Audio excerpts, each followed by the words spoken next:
It all started the night we had our baby. It was the best night of our lives.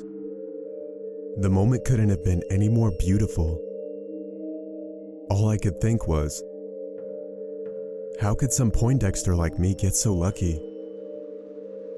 Until we saw that shadow in the doorway of the room, conjured by a man standing in a black suit and tie.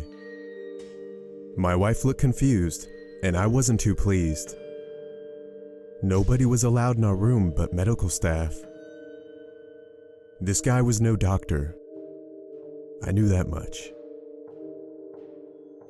Hey pal, come on, you got the wrong room, we just had a baby here. I said to him while standing from my chair. He stood still, calmly congratulating me. But he said my name, my first and last. Then he looked at my wife and did the same to her. My wife, being the kind soul she was, said thank you.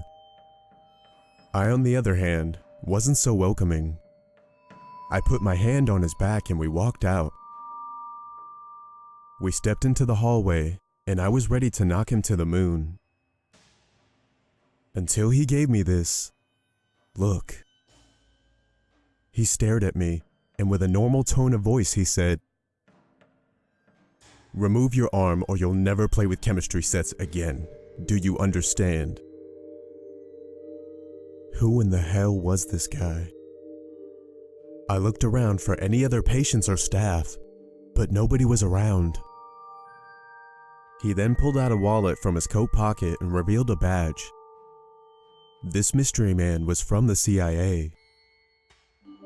I've worked for some wealthy people, some top companies, but never the government before. He told me to relax, that they needed my help with a secret government project. Of all nights he could have contacted me. Why this one? He then pulled out a small silver case of cigarettes. He asked if we could step outside to talk for a moment. I told him I had to tell my wife that I would be back. Right before I stepped back inside, he said something. "Tell her you're coming back with some good news." I was already in shock by all of this, and I didn't like this guy telling me what to tell my wife. I didn't even say anything back, and I just walked inside. When I walked back in, nothing else mattered. They were so beautiful together. They were both fast asleep, and the timing couldn't have been better. I didn't want to have to tell my wife that a man from the CIA wanted to talk to me. I walked with this mysterious man down the hallway. As we were walking down the hall, the elevators opened up. I was relieved to see a female nurse with a clipboard in her hand. She didn't get off, but she was buried in her clipboard notes. Hopefully he won't pull anything funny with a witness.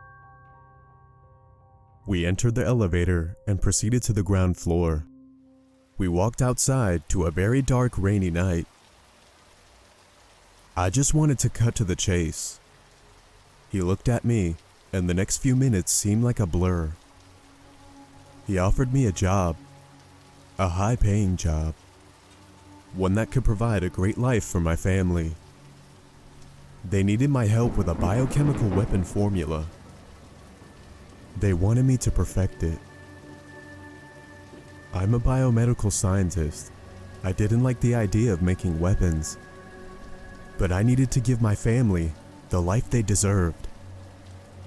This was my chance to be the man she deserved, and the father I never had.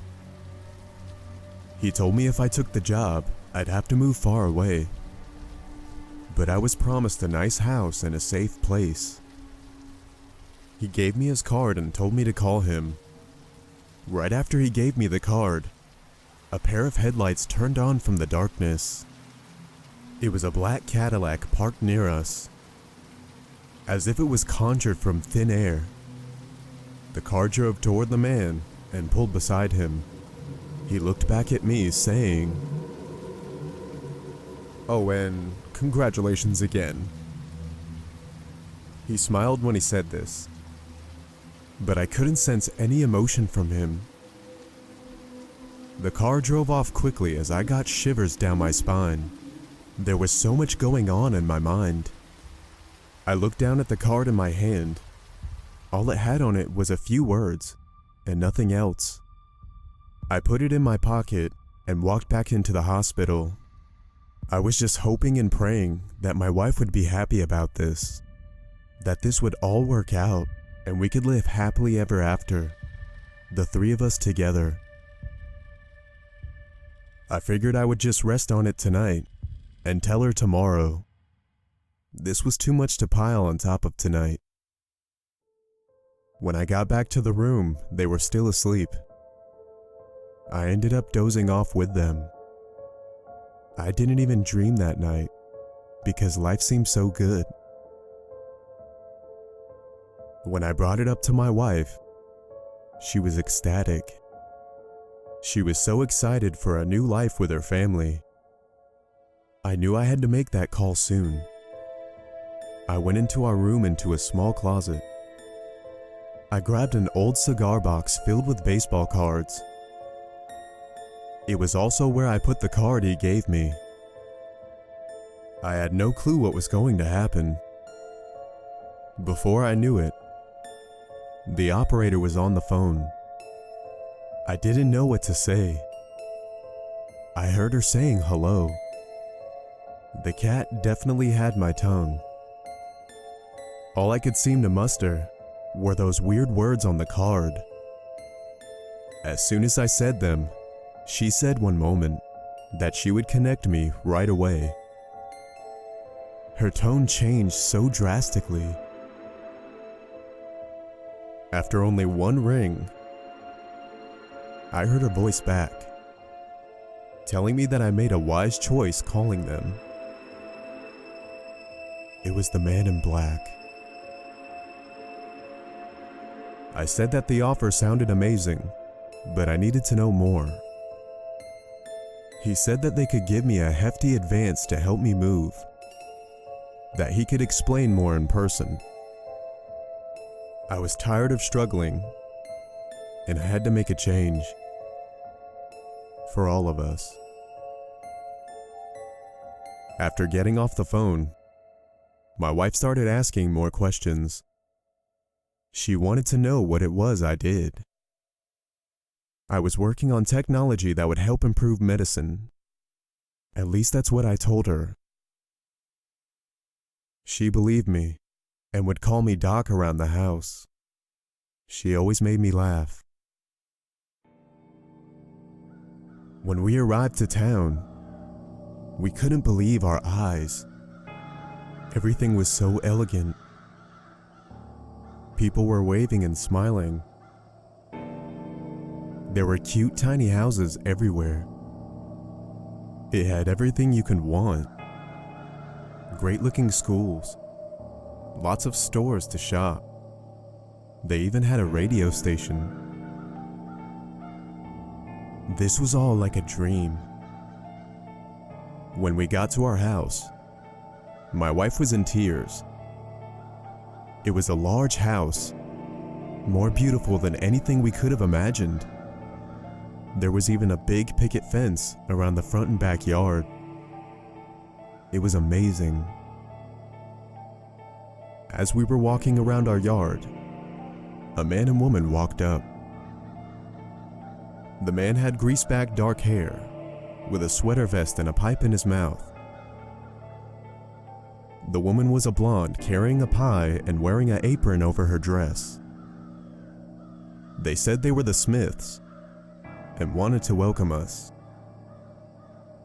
We were happy to meet some nice people. It felt like we hit it off great. They said the neighborhood was very safe and tight-knit. They were all like a family.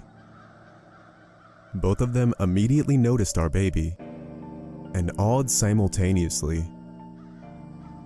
The wife tried to grab our baby, but my wife pulled her back. She played it off smoothly, saying the baby was tired. The husband put his hand in front of his wife and backed her off. He introduced himself as Wallace and his wife Vicky. We introduced ourselves and asked how long they lived here. They said they always have, and laughed. It was vague, but we laughed with them, and we didn't bother with any more questions. We had a lot of moving to do, so I tried to cut it short. But Wallace saw our boxes and offered to help. We didn't have a lot of stuff, so I politely refused. Wallace grabbed a box anyway and rushed towards the front door. We said we honestly had it, but his wife followed. She grabbed a box saying nonsense, that it's what neighbors do. They were both waiting at our front door smiling at us. This was very odd, but we thought it was just normal around here. I proceeded to unlock the front door as they stared at me. It was like dogs awaiting a treat. Too eager. As soon as I opened the door, they almost tried to push past us. They were scanning the whole house, walking around the house as if it was theirs. They never even put down the boxes they carried in. I quickly snatched the box from Wallace's hands. Then I said,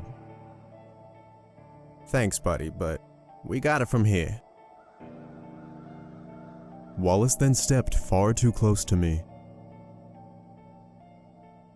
"You should invite the neighborhood to a barbecue. Get to know everyone. It'd show everyone how grateful you are to be a part of all of this." My wife noticed me balling my fists. She knew what was going to happen. She stepped next to me and said that it sounded good, that we would love to when we were settled in. After a blank stare, they went back to smiling. Then they said they should get going. I couldn't have been happier to hear those words. I didn't say a word while the three of them chatted to the door. Once they left, I noticed more people walking. I looked through the blinds and I could see Wallace and Vicky approach them. They began to talk while Wallace pointed at our house. They all dropped the smiles and started walking away. I was relieved, but I was worried about how programmed they were. My wife told me not to worry about it. The more we set up the house, the more normal it felt. We didn't have much, but it helped us relax. The night arrived with a gentle storm to keep us company. We fell asleep on the floor to the sound of the raindrops. That is, until I woke up to aggressive knocking at the door. It was 3 o'clock in the morning. Who is knocking at this hour? My wife awoke but was still half asleep. I told her not to worry, that I would get it. I grabbed my pistol and went to the door. When I looked through the peephole, I saw him. The man in black. He was calmly standing in the rain as thunder echoed. I lowered my gun but kept it close behind the door, just in case. I cracked the door, and before I could say anything, he said, "I'm here to give you this," he said while handing me a full vanilla folder. It was my briefing for my first day of work. After he gave me the folder, he just said have a good night and walked away. This time no car picked him up. He just slowly walked away in the night. Where was he going? I didn't dare follow him. I shut the door and looked out the window to see the man now sprinting away This was absolutely creepy. If it weren't for the money in the house being legit, I would have backed out that night.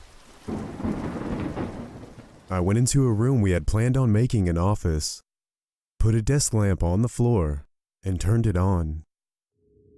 Reading the folder, it said, "Burn after reading" on the outside. This was some serious stuff. It told me where I needed to be and what time. It had an ID badge in it with my picture. I never took a picture with them anywhere. I had enough for one night. I had more important things to worry about.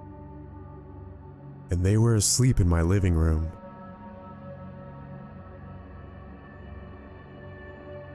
A million things ran through my mind as I neared the address, but I was anxious to be in my field again. I could see a huge concrete wall with a barbed wired fence. There were armed guards with military fatigues. This was definitely real. I pulled over near a soldier waving me down. The other soldier pointed his rifle at me. These boys were anxious to kill. I tried to show him my ID badge, but he snatched it. He looked at it front and back, then gave it to me. The soldier told the other to let me through. I only knew this because he waved me to pass on. He wasn't speaking English though. He was speaking something I'd never heard before. I went to college with people from all over, and this was nothing recognizable. I just passed on through like instructed. There was a lone road with grass all around it. I started to approach a dead end, wondering what to do next. I started to slow down, and something happened. The ground started to open up, not like an earthquake, but like a passage down to a tunnel. A tunnel dimly lit by yellow lights. I drove down the tunnel. Little did I know, I was descending into depths no one should go. I found myself toward an ending with more soldiers. I was relieved to see people in lab coats too. The guards told me to park where I was. It was odd because there were no other vehicles. There were scattered workspaces with lab equipment atop each one. I parked and stepped out and was told to wait for my superior. While waiting, a person in a gas mask approached me. They gave me a lab coat and told me to put it on. I said excuse me to ask them a question, but they were walking off in a hurry. All of a sudden, there was a loud crashing sound. I fell down because the impact was so strong. The sounds came from a glass wall near me. It was an examination room. The room was dark, but nobody was inside. The lights in the room slowly started to flicker. A chair was then thrown at the glass from the inside. Monstrous screams started to come from the room, giving my body intense goosebumps. I started to crawl back as soldiers ran past me. The soldiers had Thompson machine guns and M1 rifles. Whatever was in there meant business. The lights in the room flickered faster, then turned on completely. There was someone standing there. That poor person looked like they had been tortured. They had stitches all over that were bleeding. They looked like they hadn't slept in weeks. Their eyes had dark circles around them. You could tell the person had been scratching at them. They began screaming and banging on the wall. The thunderous sound synced with my heart. I yelled in fear as I tried to get up and run. What was happening? Why was this happening? Before I could get up, someone pulled me up. It was the man in black. As I frantically asked him what the heck was going on, I heard gunshots. The soldiers stormed into the room, shooting till they emptied their clips. The person dropped like a sack of rocks on the floor. No more scratching their eyes and banging on the walls. Gun smoke filled the air, while blood covered the glass. The soldiers left the room, and fire began to burst from large vents, burning all of what they called failed test number 1349. The man pulled out his silver case. Normally I'd deny a smoke from this guy, but that was some intense shit. He inhaled deeply, looking at the blood on the glass. He let out his first puff of smoke and said to take a walk with him. I was frustrated and scared, but anything, anywhere, was better than here right now.